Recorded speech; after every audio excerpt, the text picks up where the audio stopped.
to give me that phone again, my phone, because CS Duale, in the presence of his boss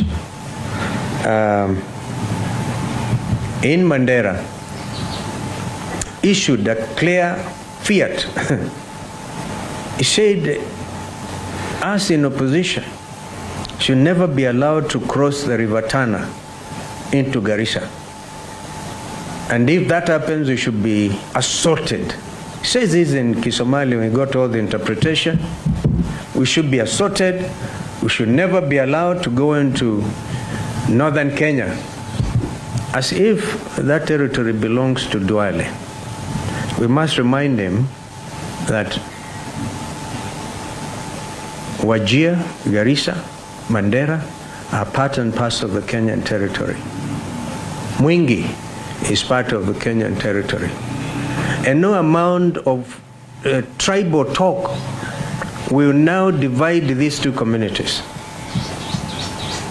What we are dealing with is an issue of criminals, and by now the police should have apprehended them. The ones who killed the 8 in Kwakamari, and the ones who slashed to death this young man. They should have quickly been apprehended.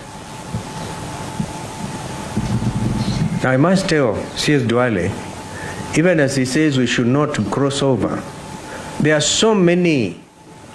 Garissa itself is a cosmopolitan town. There are so many Kambas who live in Garissa, work in Garissa, they are born in Garissa, that is their home. I know I've met Kambas in Elwak, in Mandera. They are artisans, they work. They work and they are very good, they are gifted artisans. There are many of them in Wajir. And I've received telephone calls from the community leaders in Wajir, fearing for their lives now because of what Duale said, that we should never be allowed to get into those parts of the country. And yet, there's no action taken by the statutory commission dealing with national cohesion and integration.